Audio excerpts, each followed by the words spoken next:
All right, here we are with Grandpa Stan or Stanley Taluki, who would be my dad's dad. Now, he is was born and raised in Jackson County, right here on like the family property.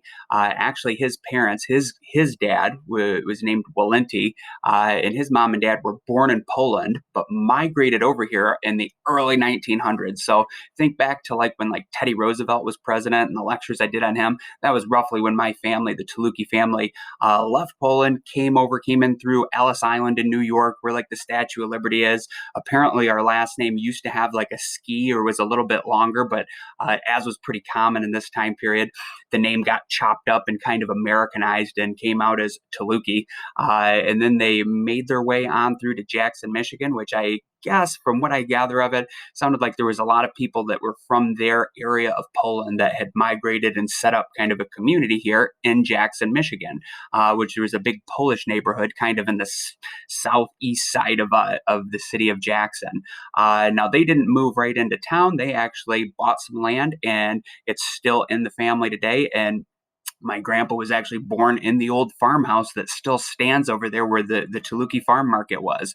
Now, his experience as a child, think about it. He's born into the roaring 20s, but for a lot of Americans, especially if you were a little kid at the time, your experience in the roaring 20s wasn't going to jazz clubs and speakeasies and bootlegging, hooch or booze with Al Capone or something like that. They were little kids. And honestly, from their perspective, I don't think that they saw a big transition from the Roaring Twenties to the Great Depression because he was a poor farm kid.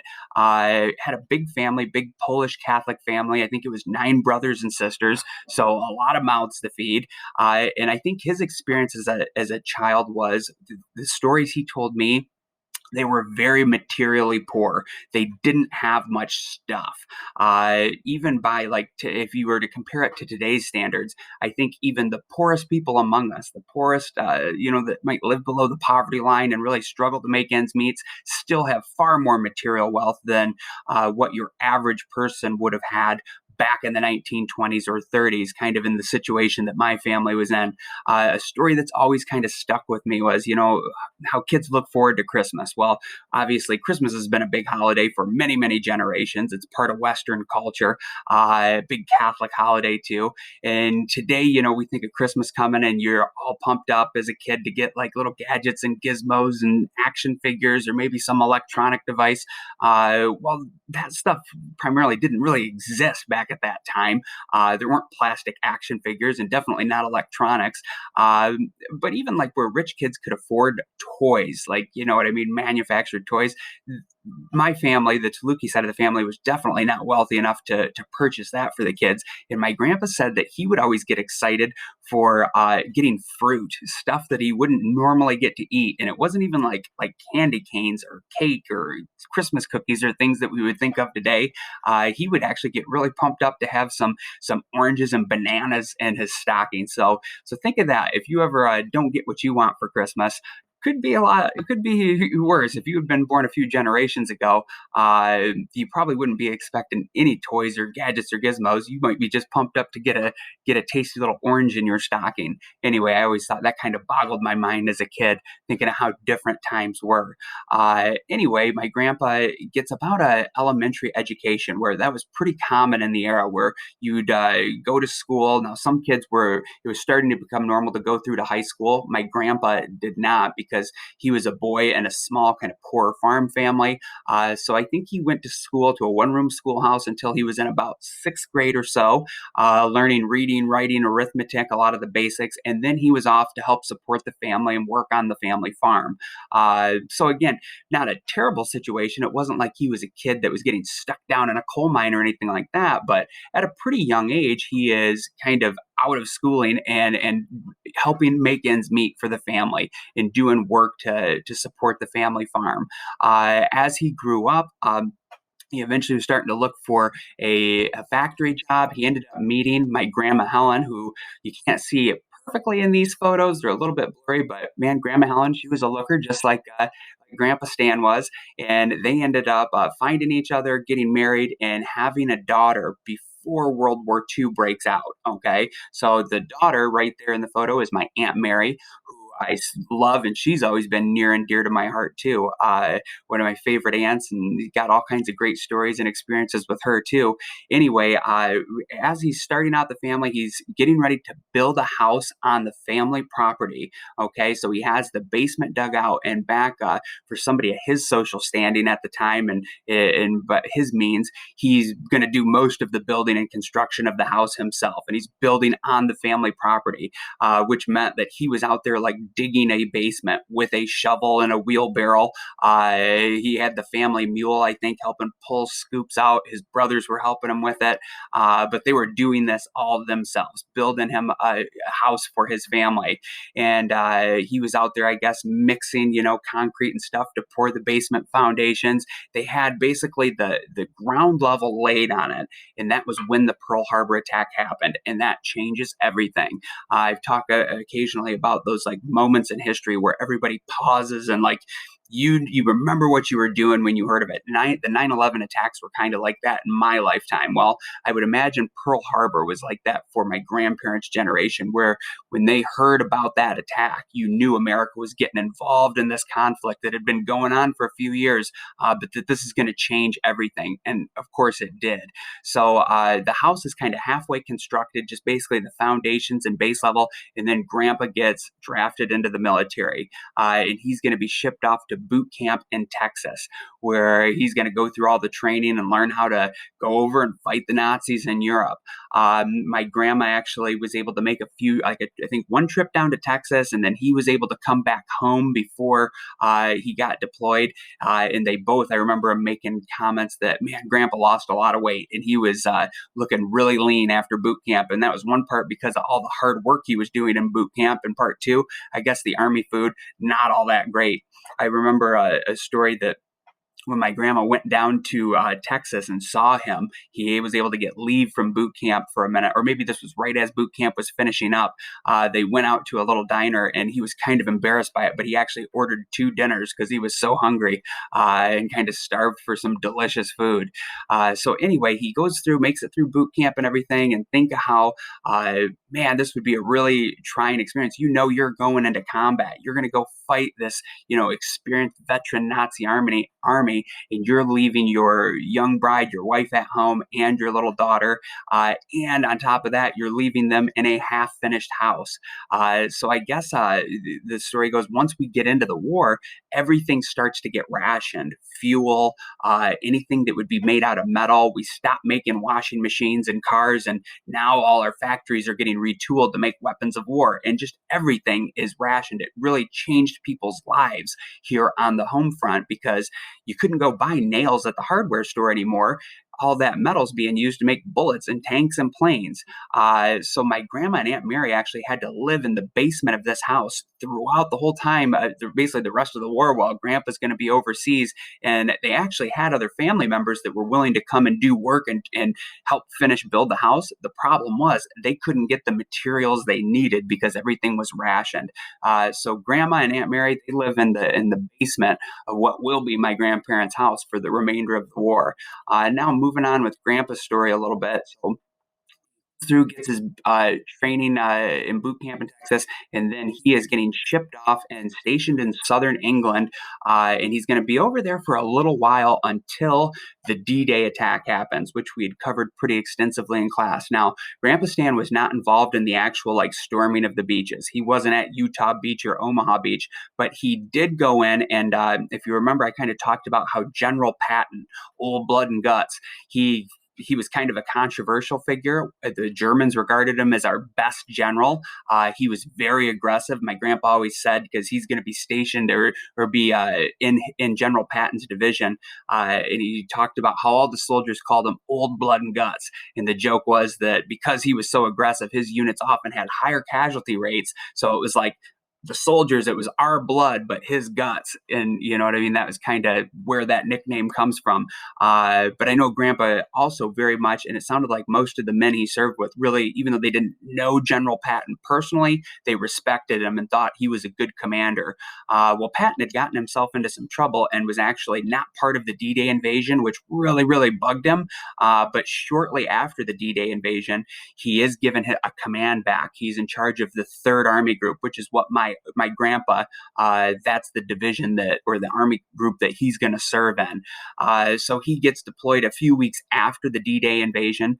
Once we kind of have a foothold into the beaches of Normandy, and he's basically going to fight with Patton's army from there on through to the end of the war. Now, early on, the opening months, it's going to be really heavy, intense fighting. The Germans are pushing back. They're trying to squash that invasion. So I guess Grandpa saw quite a bit of heavy combat. Now, a lot of veterans don't want to talk about their stories after they come back home from the war. That was not the case with my Grandpa Stan. He didn't talk about him a ton. I don't think he was hung up on him, and it wasn't like every time you sat down with him, he was telling you a war story. Nothing like that. But I was a kid that was really interested in history from a pretty young age, and I knew he was a veteran, so I would often ask him questions about it. And what was really cool for me as a kid, he was open about it and he would talk to me. Now I think he omitted a lot of details and left some stuff out because sometimes he'd get going on a story and then Grandma Helen would be sitting there listening, and you got to remember I was maybe 10, 12, 14 years old at the time these conversations were happening, and Grandma Helen would be kind of like and knock it off and would nip certain stories in the bud. But he was pretty open and honest with me and would tell me a lot of stories and share a lot of his experiences from the war. So I asked him like an initial question from a young kid would be, "But Grandpa, did you ever kill any Germans? Did you like shoot any of them? Like have any like close encounters like that?" And he said, it was really hard to tell. He was actually a machine gunner running a 30 cal machine gun, and he would have had a 1911 or a 45 caliber pistol on his side. It's not the pistol you're seeing right here. I'll explain that in just a second. But he had that was what he was assigned to do. He was a machine gunner. And he said that, often he would be in combat experiences, but like the Germans were across a field and he'd see some Germans running or moving around and he'd let some bullets fly. And he never could really tell a lot of the time if he actually hit them or not, because of course, when you start hearing enemy machine gun fire, no matter which side you're on, you're going to drop, you hit the deck, you know what I mean? You get down low. So a lot of times he couldn't tell if he actually hit them or if it was just that they were taking cover. But I guess a lot of the fighting was like that.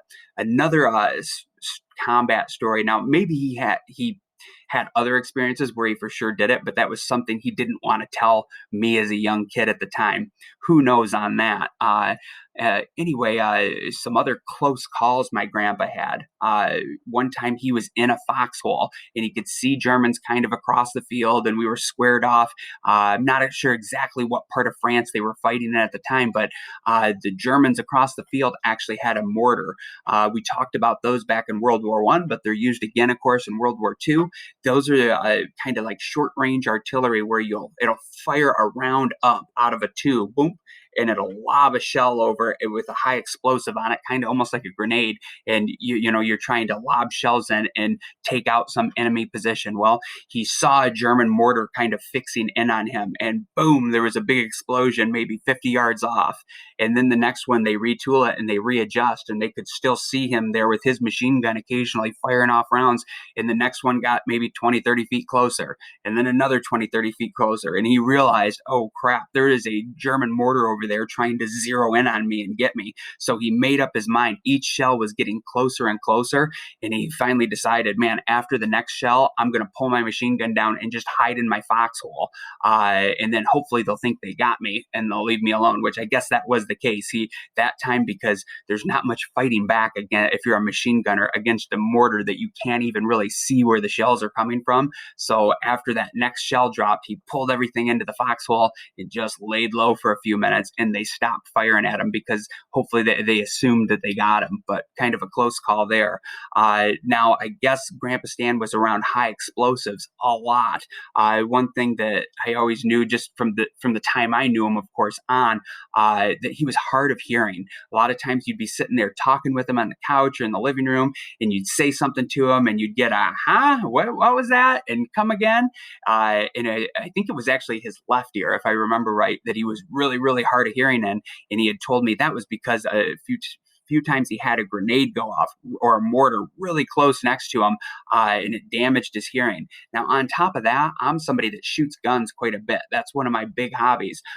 Anytime I go out, I typically always wear ear protection because the couple times I have gone out shooting, especially bigger guns or higher caliber guns like Grandpa's 45, his pistol. I have a similar model pistol myself, and I shot it one time without earmuffs, and my ears were ringing for hours. Now, think about it. All of these guys, they didn't wear ear protection out in combat, and they're firing high-powered rifles, high-powered machine guns. Their pistols are 45 caliber, which is a pretty big, beefy round, and you have mortars and grenades and artillery going off all over. It's a wonder any of these guys could hear after the war, because if you've never been around explosions like that, gunfire fire that loud, it's shockingly loud. So their ears must have been ringing all the time, and they're exposed to this often day after day, week after week, month after month, this really loud stuff. So definitely hearing loss was something a lot of these veterans took with them for the rest of the war. Another good story for you. So they would cycle these machine gunners out in shifts. You obviously can't leave your guys out 24/7 because people have to sleep and eat and kind of recharge their batteries. Well, there apparently was 4 machine gunners at this one post one time, and they had group 1, 2, 3, and 4, and these crews of like generally 2 guys that would go out at their position, and they're going to man that foxhole or that part of the line and keep an eye on the enemy. Well, there was, I guess, a Latino guy. I never got his name, and I don't think my grandpa recalled it, but it was another Latino guy that was in his unit who wanted to be number one group, wanted to be the first ones to cycle out. And my grandpa said it honestly didn't matter to him that much where he was at. Either way, you were serving the same amount of time out there and going to be out on the front lines before they'd cycle you out and give you a break. Well, I guess that Latino guy, my grandpa said, that's fine, go ahead and take first group. And when my grandpa went out there, because he was the number 2 guy that would come out afterwards to relieve him, when he got to that post, that guy was laying there dead, had been shot. So the Germans had gotten him. And that was one of the stories that my grandpa would get a little bit choked up on, because, man, that's a close call. Think, if he had just been that first guy out there, chances are he would have been the one that would have got shot and killed in that circumstance. So a lot of soldiers, whether they survive or didn't survive, a lot of it does come down to random chance and luck. If you're in the wrong place at the wrong time, things could definitely go bad for you. Uh, next story for you. Another one that my grandpa, this is the other story that he would often get choked up about. Now, when you get towards the end of the war, where the German army is surrendering and Nazi Germany is collapsing, I'm talking in the closing, probably about 3 to 6 months of the war, Hitler gives the order that all German soldiers are to fight to the death. But unlike the Japanese, most of the German soldiers have a mindset more like us, or this Western mindset, where it's like they don't have the honor culture that the Japanese had, where they would do bonsai charges and in kamikaze, suicide missions. Typically, your average German soldier, once they get into a hopeless situation, they're going to surrender. They'll do their duty, but then they're going to surrender when they have no chance of victory. And my grandpa said in the closing months, he accepted the surrender. His unit accepted the surrender of tons and tons of German Wehrmacht, or the regular German infantry. And he said that, it was standard procedure. You'd always take things off of the Germans, anything of value, money, obviously weapons, pistols, rifles, anything like that, or daggers or knives that they might have. But they would also take off things like watches and rings, anything that's like metal. And he said one regular German soldier one time, he was going and they were taking everything off of this group of guys that had just surrendered. My grandpa pointed at his watch, and the guy, I guess, got really choked up and started, kind of crying and begging with them. And there was the language barrier, because my grandpa spoke English and the German guy spoke German, but he kept saying, no, nein, mein Frau, which my grandpa knew enough German to know that he was trying to say that no, his wife or his girlfriend had given that to him. And my grandpa said, that was the policy, that you had to take that stuff off him. So he said, nope, give it to me. And he took it from him. But my grandpa, I think years later, he always kind of reflected on that and remembered it and thought, man, that guy was probably just some not a hardened Nazi. He was just some average German soldier that got caught up into this fighting, and he always felt bad about taking that from him, that personal, like, personal item. And anyways, he always felt kind of bad about that. Now, another kind of perk, I guess, to being a Allied soldier at that point in the war was when you did take stuff off of these German troops that were surrendering, you basically, their stuff was kind of up for grabs because we're not going to give them all this Nazi stuff or their guns back to them. So I think it was every Allied soldier could have up to like one German pistol that they were allowed to take, but you could take all of the Nazi armbands or German money or anything like that you wanted. So my grandpa actually had a pretty good collection of some different like war memorabilia or little souvenirs from Nazi Germany. This was an officer pistol he took that is still in the family today, and I actually he took this off. It would not be what a normal German soldier or like an infantry soldier would have. It's a smaller officer pistol, so he took it off somebody with a little bit of rank to him, and it's a 25 caliber Mauser pistol. And I did take it into a gun shop one time, and I fired it once to make sure it actually worked. Which it did, and they told me that this one is in phenomenally good shape, and you get quite a bit of money for it. But of course, I don't plan on. Nobody in the family ever plans on selling that one, as it is definitely a family heirloom that we're going to keep, safe and secure in the family safe for future generations to enjoy too, as it's something that is a piece of history and specifically our grandpa's experience in World War II. Now, another thing when he would be taking the surrender of these German soldiers that were surrendering. Remember, Hitler did give the order that you guys are going to fight to the end, fight to the last man. Your average German soldier wasn't too interested in doing that, but there were the SS units, the black shirts, the guys that had like the skull and crossbones and the two little lightning bolts. We talked about them a little bit. Those are the guys that are like running the concentration camps and in the Einsatzgruppen. They're the most die-hard Nazis that are loyal Hitler supporters. Those guys, a lot of them did fight to the death, and they would kind of disperse them and put one or two SS guys in regular army units to try to coerce those average German soldiers into being loyal and fighting to the death. Well, apparently, when these guys would surrender, even a lot of the regular German soldiers didn't like the guys in the SS. So the vast majority of German POWs were just sent to the back, and they were going to be, kept in prison camps. And honestly, I've read stories from those guys. A lot of them said that once they were taken as American POWs, they actually ate better and were treated better than they were in the German army in those closing months of the war. But a lot of the regular German guys, they didn't like those guys that were the hardened SS Nazis either, and they would often point them out and say SS, SS, and like point that out to the American and British soldiers. Now, this wasn't official army policy, but there was kind of an attitude that those guys, those really hardcore Nazis, they could not be rehabilitated. That they are what they are. And I guess my grandpa, according to him, he never did this. And if you knew Grandpa Stan, I think I find this believable because he never struck me as a mean spirited guy or somebody who was bloodthirsty or anything like that. He was a very, very sweet, soft hearted man. Anyway, his commanding officer would say something essentially like, all right, who wants to volunteer to take out the trash? And that was code slang for we've got a couple of these SS guys and we're going to take them out back and just shoot them. Now, you wouldn't make official reports on that because that was not official policy.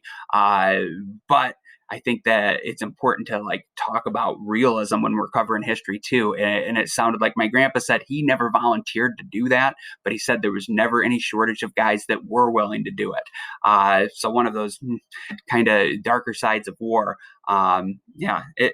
Anyway, then final story for you for Grandpa Stan's experience. He was over there through to the basically the end of the war. He was stationed down in southern Germany when the official surrender happens and the war is over. And you survived. You made it. That was he said, a really good, refreshing feeling. He had made tons of while over there. It seemed like when I looked through his photo album, man, he had all kinds of other guys that probably their stories are pretty darn similar to my grandpa's, but lots of friend and like buddy pics where you hear, and I wouldn't know this personally because I've never been in the military and definitely haven't been in combat. And you guys haven't either, but it's really common for guys that serve together in combat situations. Um, Often on the battlefield, you're not out there thinking like, man, I'm making the world safe for democracy, or you're not justifying your experience with these lofty, ideological goals. Usually those guys, they're out there fighting for the guy next to them, for their family back home, and for their brothers in arms, their comrades out there on the battlefield. And it seemed like my grandpa was really close to a lot of the guys in his unit. Here's just one picture out of dozens and dozens that I have, where they were out kind of clowning around. And this was right at the end of the war once they had made it through it. And they're kind of celebrating and getting ready to come back home. This is my grandpa Stan right here, that good looking dude. So you know where I get my looks from, right? uh, okay, so the war is kind of wrapped up. I guess my grandpa was super eager to get back home and see his wife, his daughter, his family, and to return on to normal life. Um, Pretty understandable. I think I would have been too. Well, they're loading everybody up onto the boats, I guess. You're going to make that long voyage back across the Atlantic. Uh, they got to keep their uniforms and, the souvenirs they had taken off the Germans, but you had to give your guns and your equipment back. You were supposed to check those in, which he definitely did for like his machine gun. But the pistol that he had carried for the whole war, this 1911 pistol, which is just like a 45 caliber pistol. Most of you, whether you realize it or not, have probably seen those. It's a very iconic American firearm. It was the standard U.S. military firearm from World War One through to the Vietnam War. All right. So anyway, that was what my grandpa carried as a sidearm because he was a machine gunner.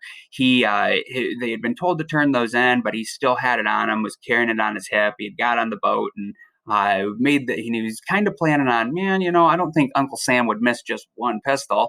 It was pretty near and dear to him. So he was going to try to just kind of sneak that out and take that as a souvenir back to civilian life with him. Well, apparently when he was getting off the boats in New York, his sergeant came on and talked to all the guys there, and everybody's excited to get off and go see their families.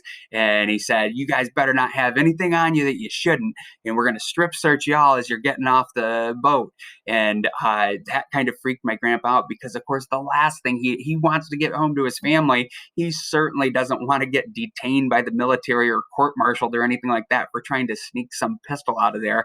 So I guess he just went and dumped it kind of in the latrines, and that was the end of that pistol. And then he said once he was going out and through all the check lines and everything, they never ever searched him. He could have just walked right out with it and they would have never known. So maybe Grandpa should have been more upfront and honest and turned that in right away. But as a kid, and I still think to this day, I'm always like, Grandpa, I wish you would have just kind of stuck that in the back of your belt and kept it, because not that it's a gun that we would be shooting or using a lot, but man, it's a cool piece of history. And boy, I would have liked to have had my grandpa's pistol from World War II and been able to keep that in the family. Now, one of the best parts about my grandpa's whole story is too, what I'll leave you with. Uh, he had these experiences in the war, and so many soldiers that experienced the combat that he had experienced and seen buddies die and everything. A lot of guys, it changes them, and they don't want to talk about it, or they shut down and they get severe PTSD. That's super unfortunate, and it wasn't very well understood back then. But I think one of the most remarkable things about both of my grandpa's experiences and millions of other guys from this generation was not not even necessarily the fighting they did in the war, but that once they got through all that, they were able to adjust back to regular life and be good people, upstanding members of the community, be there for their families, and go on and have great lives. That's definitely the case for Grandpa Stan. Once he got out, I would have never guessed him to be, or thought of him as some veteran that had been horribly scarred by his experiences in the war. He always just seemed like a really happy, jovial, fun guy to be around, and he impacted my life in a really positive way. So hopefully you've enjoyed his experiences. And let me tell you, he's no longer with us, but he went on to live a great life, lived to 89 years old. What an awesome guy. And he's always been very near and dear to my heart.